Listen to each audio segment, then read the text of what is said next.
And personally, that is not accepted. And isang tanong lang, attorney. Have somebody told you not to accept all those invitations?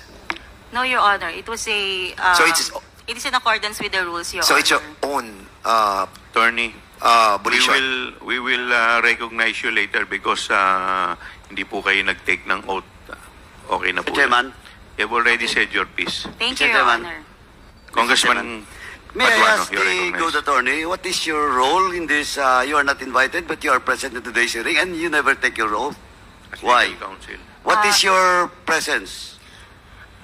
Mr. Chair, Your Honor, I am the Chief of Legal Affairs of the Office of the Vice President. So, I am here to represent the institution, Your Honor. so you are here to represent the institution. You should, before talking, you should take your oath. Because that is on record. You're a lawyer. You know that. You cannot speak unless until you take your oath.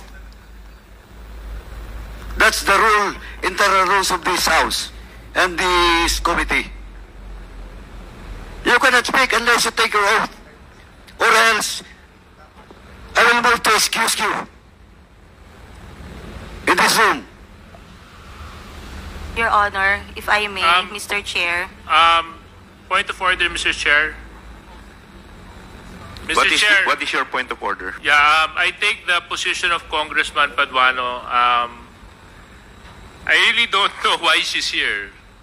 Has she forwarded any explanation written as to her attendance? And then, Mr. Chairman, No, Mr. Chairman, Mr. Chairman. Mr. Chairman, a while ago, she was trying to tell us that she is the representative of the Office of the Vice President. And if you are the representative of the Vice President, you have this reason to take your oath as well. No, but yeah. But other than that, Mr. Chair, before we can even proceed to asking her to take her oath, has she communicated officially to the committee that she is indeed representing the Office of the Vice President? Is there any letter that whereby Attorney Tolentino is given authority to represent the Office of the Vice President, COMSEC? None, Your Honor. Did you submit your authority? If I may, Your Honor, respectfully. Yes, please.